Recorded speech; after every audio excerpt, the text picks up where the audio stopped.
Welcome to another video in the Minute Science series.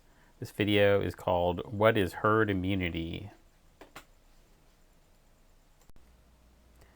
So herd immunity is a term that's used in the context of infectious disease.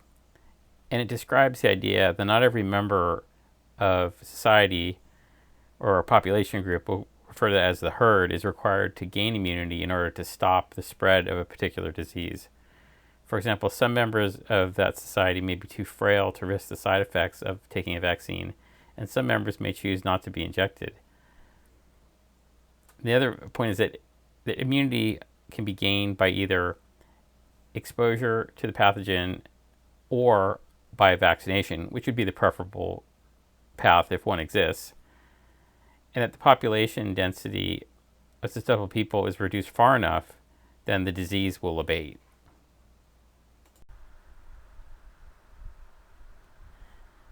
So this is a graphic meant to depict how herd immunity works.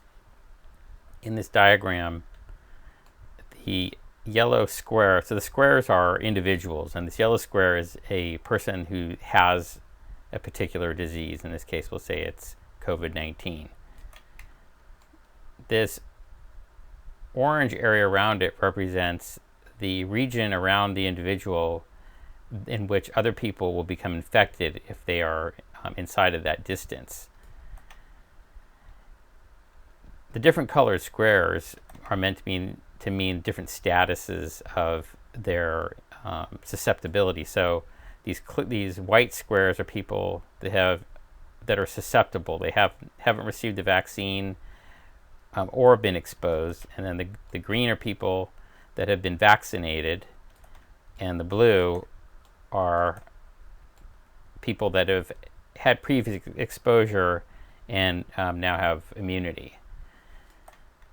And what you can see in this diagram is that in this case, because the only people that are within the infectious distance of the infected individual already have immunity, then the virus won't spread, and this person will not infect anyone else, and this would be a process that leads towards the abatement of a particular virus.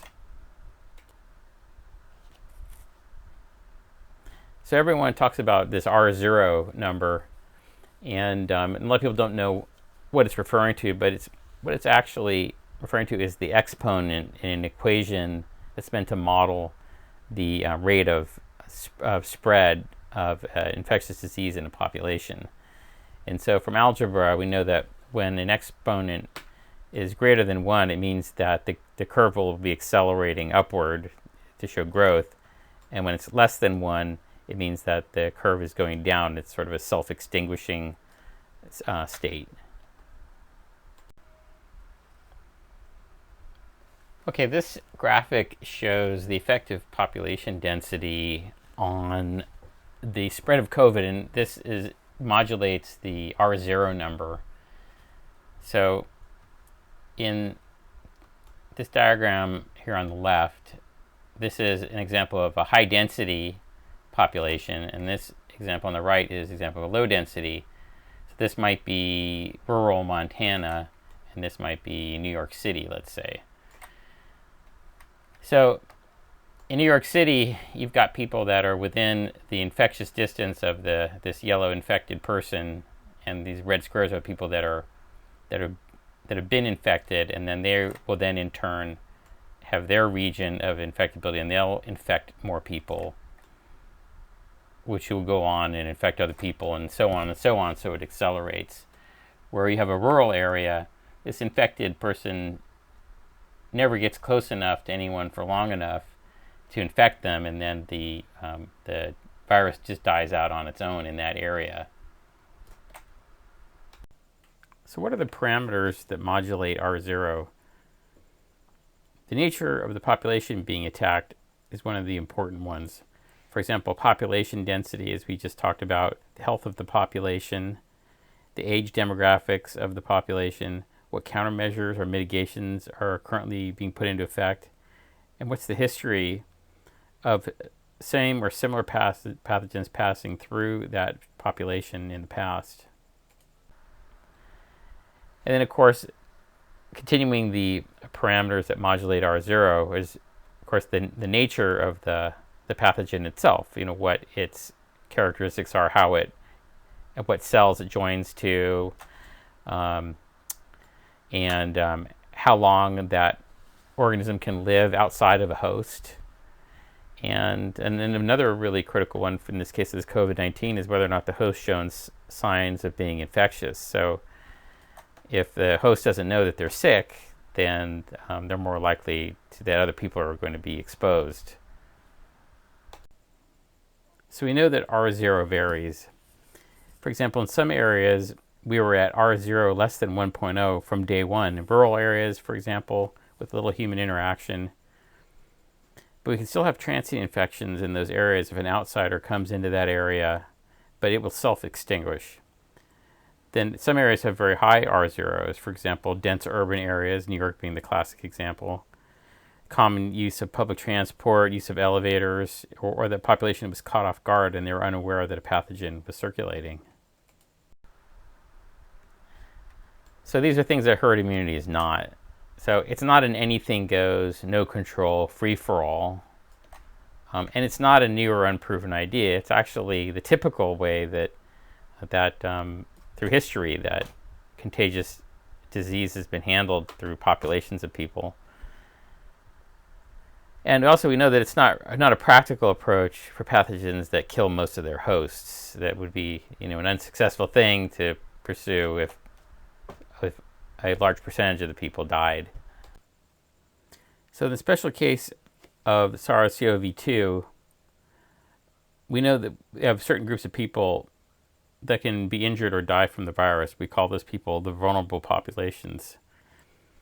And we know that there are more people that can handle the virus without significant risk, and let's say that's 80% of the population, than they're needed to achieve herd immunity, which some will say 50% or even as high as 70%. So if the vulnerable populations self-isolate and the rest of society goes on about its business, the resulting deaths would fall very, very low, for example, below even the seasonal flu levels. So how can you tell when you've gotten to herd immunity? And you know this when new infections, hospitalizations, and deaths, the charts are asymptotic towards zero. But we should keep in mind that this state of herd immunity can be lost if the mitigations that had been used to achieve that state are reduced. So in that case, then, in that event, then the equilibrium will be restored after the additional group of population becomes exposed.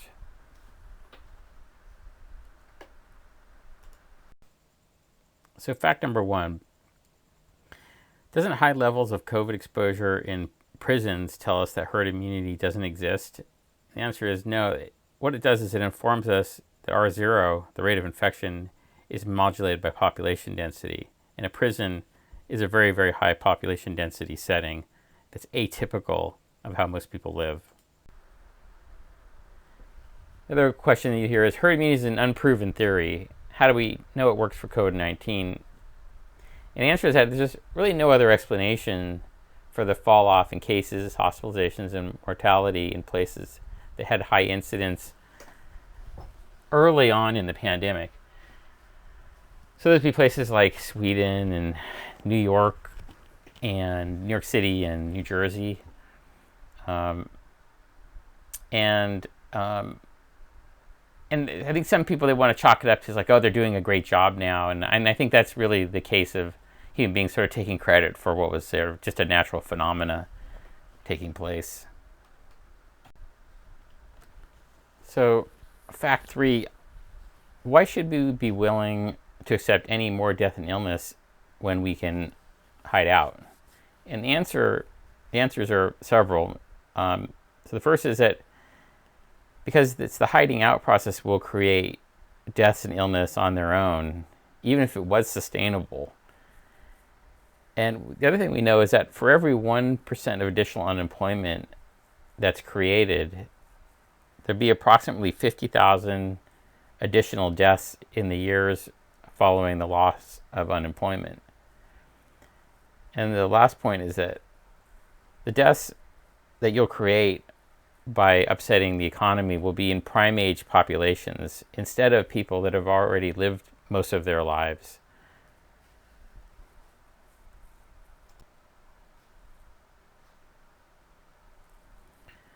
Fact 3.5.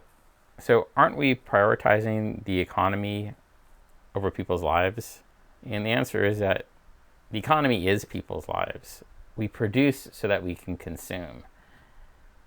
And a breakdown in the economy could trigger civil unrest, which would cause all kinds of horrible things to happen to people. And imagine if there was a disruption in the food production chain.